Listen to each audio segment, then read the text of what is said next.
here you go. Here's audio and video in there, and then above they have storage too, and then there's all the rigging and motors and truss and all that stuff that's going in up there. There's like a sales cage where we have items that we sell. But this whole area right now that is relatively empty, it's gonna get racks and stuff like that. We're gonna do a bunch of video stuff. I think they're hanging like a motor point. I think right there maybe is where they're rigging up something that's gonna be a like an LED wall hanging point to test out our LED screens. We got a lot of mezzanines like this now. There's two kind of right there. They just put in another one over there. We use that for storage of fixtures in our departments that have bigger inventories or just more inventories. Lots of pipe work is done out here for custom pipes and stuff like that, lengths and whatnot. Another little inbound bay. This is all power and dimmers and those racks and stuff like that for destroying the power. Follow Spots has a spot here where he can test out everything on that screen right there and make sure that the field and the beam is even. Kind of a low storage, low usage area. These are our best boys. I feel like I've shown you this before, but correct me if I'm wrong. Oh, these are bad boys. I sometimes get them confused. These just look bigger. So these are our biggest fixtures. I think it's like the brightest in the world or something. It's definitely the most favorite by a lot of designers and operators because it's bright and it's big and it's fully featured. They actually use them as follow spots too. That's how bright they are. I mean, you can look like this. It's massive. They designed those for the U2 Claw tour, the 360 tour, because of the claw, the way it was had that dome shape, and the stage was right there. They had to get from the legs of the claw to the stage, which is usually like 80 feet, so they needed a lot of throw. So they built those things. Automated. I'm pretty sure I've shown you this before. What are they testing out? Those look like Claypaky Sharpie beams over there, going through the steps. Such smooth motion. Crazy bright beams. A bunch of VL1000s right here. They're gonna go through the steps. It's lunch break right now. I've shown you those, color and gobo storage, and another kind of sales cage. Little shelves, just coming in and out. We've got this handy thing that helps them lift the stuff out of the cases and onto the rack for testing. This is all tech repair area where things that take a little bit more work than the departments can do on their own, or more specialized work on a fixture goes into there. So you're talking like boards and soldering and stuff like that needs to be done or replaced, or motors and stuff like that. Like these guys can do a lot of things like replace, put new ones in there and all that stuff, but those guys can actually repair the pieces. These guys mostly just swap it out for a new one, something like that. But every time it comes back, everything gets cleaned in that thing. Everything. Moving head storage up there. Consoles and more moving heads. These are all Sharpies, looks like. Probably two in a case over there. Consoles, so these are it's like that. All of these right here are the 676 console, which is showing you a picture of that. That's our big console. Monitors for a bunch of the PC based consoles. There's a bunch of there's like hogs and all kinds of stuff. Camsys, ETC, Martin boards. We don't have any Avo stuff anymore. What's this one? This is the Virtuoso. Oh, parts board. I have one of these. I actually like it. Okay, keep going. We've got special effects and LEDs. So all over here, haze, smoke, low fog, all that stuff is over here. Plus LEDs, and then digital like just like digital fill lighting, front lighting, stuff like that. That's used on sets and just front lighting for film or something like that. We've made these guys. They unfortunately weren't that successful because they're kind of heavy and expensive. So we've got a couple of them. Not sure what we're gonna do with them, but they're cool. They're great. They're LEDs and they crip. They have a ton of output, but they're just stinking heavy. Bunch of conventional and grip stuff back here.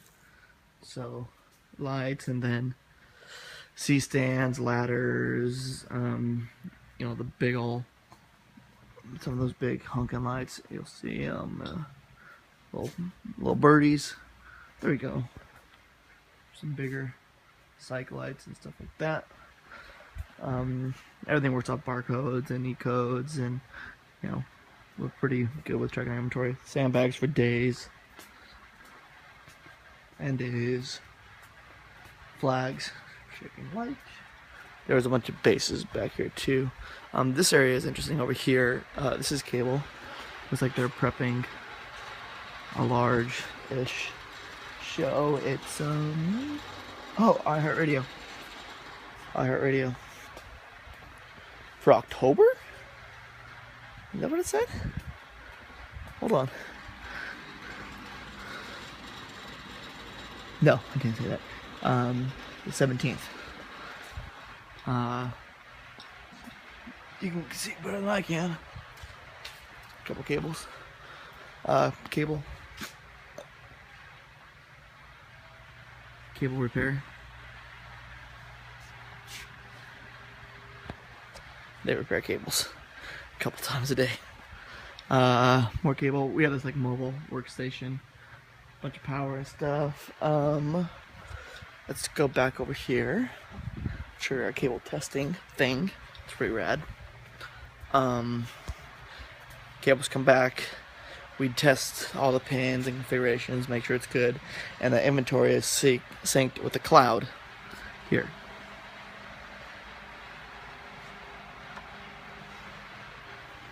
We used to have this cable cleaner that was really sweet. Would just go through a channel, and a bunch of little spray nozzles would spray and clean it off and dry it.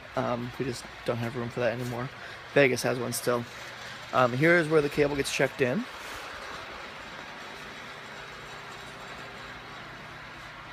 Wrapped. All that. Cable's huge, obviously. We have enough cable to get to Santa Monica. There's this one right here. This cable right there, we have enough of those. I think just the one, I don't know, and just like one of the lengths, like the 25 footers. I think we have like enough 25 footers to get to Santa Monica along the freeway from San Fernando and set up a light there.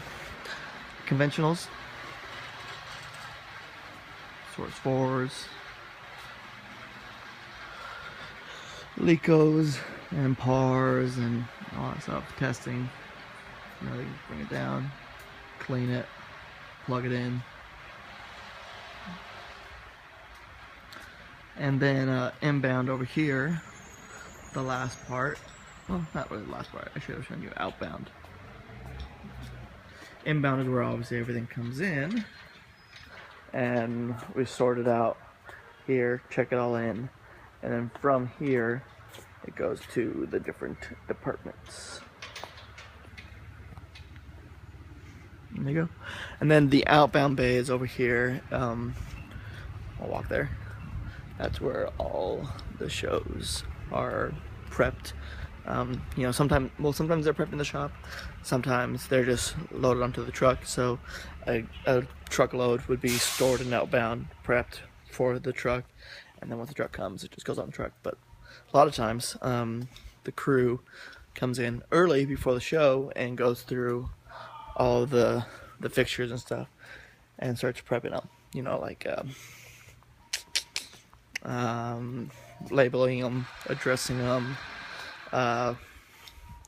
organizing everything, even going through the cable and looming it together, labeling the cable and which one goes where, labeling the dimmer racks so that you can so that, you know, each dim rack is labeled with what channel it's going to, what it's powering, and all that stuff.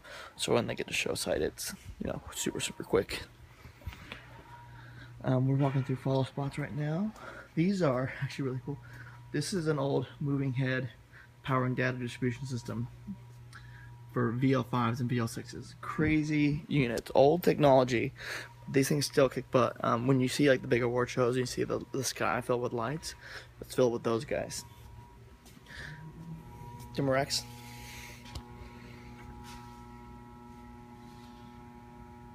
This is called a Series 400 system. It sends power and data to each fixture through, let me show you. See the trunks in the back. All power comes in, and then where is one of the breakouts? Ah, here it is. There's a breakout. So that's a 120. I mean, there's different voltage breakouts and different styles. The data comes in there, and then you have different outputs there. You can have 2 universes per breakout. So you'll see here where the Ethernet comes in, port 1 and port 2, or DMX 1 and 2, whatever, and then out to the boxes on the switches. Saves a ton of time with cable because everything, you've got 6 power cables and data, or 6 20-amp circuits and data on one of those. I think it was 4 of those that did the Super Bowl. And then all the outbound bays. You know, that little table right there where the show will be prepped.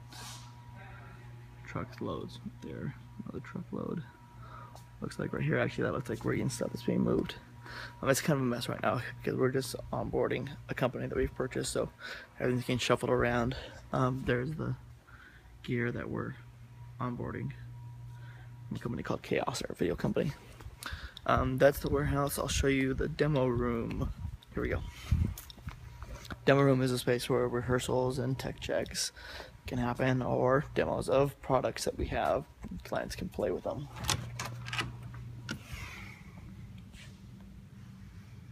.676 console. We've got a little bit of power over there. That's our big console. A couple monitors on that thing, huh? And then this is just kind of a blank slate for people to use and test out fixtures. We have that screen right there, which I believe I've shown you comes in and out. I mean, in and out means up and down. There's a bunch of truss behind there, and we've hosted events in here too. It's a really nice space for events, actually, when you decorate it up and put a bunch of, like, you know, fabric and all that stuff. Okay, that's it. We've got, you know, the CAD room and the offices and all that. We have a rendering studio, which they're in there right now. All right. That's it, man. I'll see you.